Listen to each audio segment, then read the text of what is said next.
Welcome to the Steps in Purpose podcast with Edie Ann. This podcast explores emotional awareness, faith, and purposeful living through short, reflective conversations designed to help you notice where you are and take your next step with clarity. Thanks for being here. Have you ever stopped and wondered who you'd be if you quit repeating the same story about yourself over and over again? That question can reach really deep because the story we tell ourselves about ourselves is often the story we believe and then play out in our lives. If I kept telling myself I'm the one who always gets overlooked, I'm going to start seeing life through that lens. If I keep telling myself I always mess things up, I'll start expecting that from myself.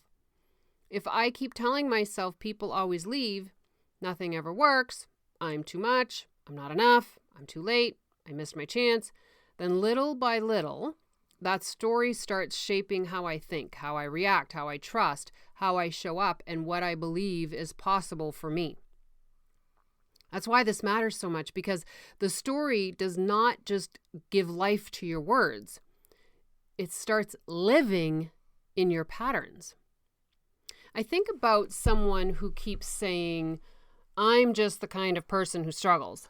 At first, that might feel honest. Maybe life really has been hard. Maybe they've been disappointed more times than they can count. Maybe that sentence grew out of real pain. But after a while, that story starts becoming a script. It starts deciding what they expect from life before life even unfolds. It starts shaping how they walk into relationships, how they walk into an opportunity, risks, and healing, right? They may want something different, yet they keep rehearsing the same identity every day. And that's where this gets powerful, because most of us are living much more from our deeper internal programming than we realize. A simple way to understand this is your conscious mind is the part you're aware of in the moment, right? It's the part that notices. It's the part that chooses. It thinks through things and takes in new ideas, right? It's the information getter. Then there is the deeper automatic part of the mind where habits are formed, emotional patterns are created, learned beliefs are made, and repeated responses get stored and replayed. That deeper layer is shaping far more of your everyday life than most people realize. People often say it like this: about 10% of our daily life feels conscious, like you're conscious of it, and intentional, while a much larger part runs through automatic patterns we've repeated so often they feel normal, right? It used to be said that 90% of our unconscious brain is used and 10% of our conscious brain is used. I don't know how factual that is anymore because I think we're smart people. We've probably changed that over time, but it's not about only using 10% of your brain. Your whole brain is active in different ways. It's just simply a helpful way to understand that a small part of what guides your day is actually fully conscious, right? While a much bigger part runs through learned patterns outside of that direct awareness, right? You don't think about breathing. You don't think about moving your hand when you're talking. You don't think about blinking. You don't think about walking when you're doing those things. That's just all unconscious actions that your body does for you, right? You don't think about pumping blood, right? So all of that stuff is happening without your conscious awareness.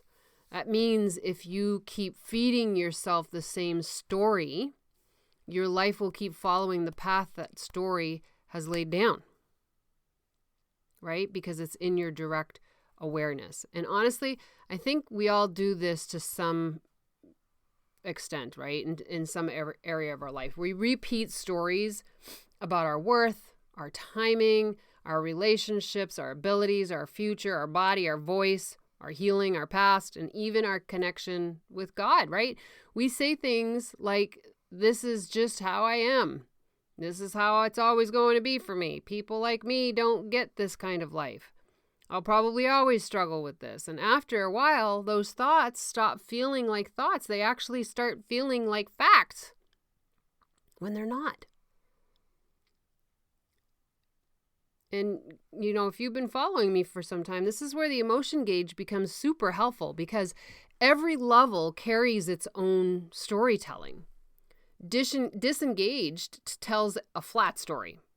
There's really not a lot of storytelling happening there. Survival tells a pressured story. Victim tells a powerless story. Frustration tells an irritated and reactive story. Hopeful starts telling a more open story. Empowered is going to start taking responsibility for the next thought, right? The next choice and the next step. Aligned tells the truth with peace. And joyful tells a story rooted in freedom and presence and trust. So if you want to know where you are in the gauge, listen to the story you keep repeating. It's usually a pretty good tell on you. If your inner story sounds like nothing ever changes, nobody gets me, this always happens to me, I have to do everything myself, I'm exhausted, I'm behind, I'm stuck, then that story is revealing the emotional lens you're living through, okay? And if that story has been repeated long enough, your deeper mind begins treating it like a familiar roadmap, like it's truth. So that is why changing your life often starts with changing your story. The story you tell yourself about yourself. The story you tell yourself about yourself is the story that we believe and we play out in our lives. And I don't mean pretending. I don't mean tossing pretty words out on top of real pain, okay? I mean getting honest about the story you've been rehearsing and asking whether it's still telling the truth about who you are today. Sometimes the story was born in a season that really did hurt, right? And sometimes it helped explain what you were doing or what you were going through. Yet seasons change, healing happens, awareness grows, and what once described your pain can start limiting your future when you keep dragging it with you. I think that it's such an important thing to notice because a lot of us are still introducing ourselves through an old wound, right?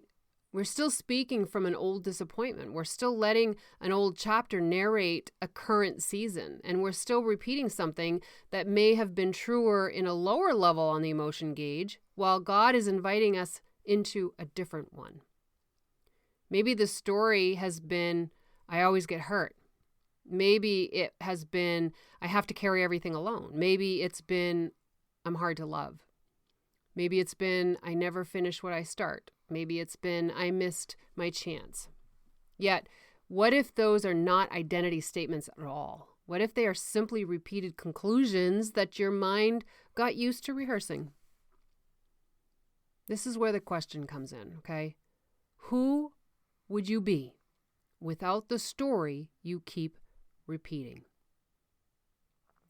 Who would you be if you stopped introducing yourself through the hardest thing that you lived through? Who would you be if you stopped expecting your future to answer to your past?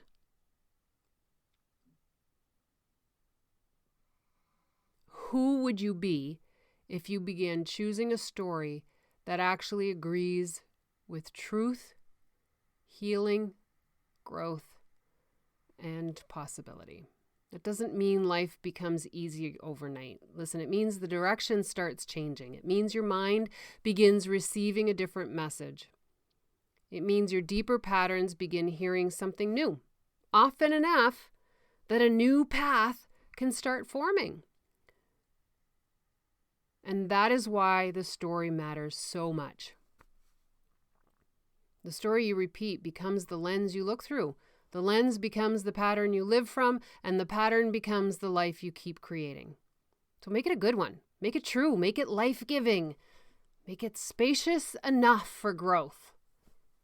And make it honest above where you've been and hopeful about where God can still lead you, right? Because maybe you are not the person the old story says you are. Maybe you are simply someone who has repeated that story so many times it started sounding like home. And the beautiful thing is, homes can change. Stories can change. Patterns can change. People can change. But it all starts with awareness. It starts with listening. It starts with catching the sentence you say most often and asking yourself, is this the truth? Or is this just a script I've been running? Such a powerful place to begin. Maybe you start noticing your words this week. Maybe you catch the phrases you use when you're tired. Maybe you ask yourself what story you've been shaping your choices around lately. And maybe you begin replacing that story with one that is more honest, more hopeful, and more aligned with who you are wanting to become. Because the story we tell ourselves about ourselves is the story we believe and then play out in life. So make it a good one, right? So today I want to leave you with this question. Who would you be without the story you keep repeating?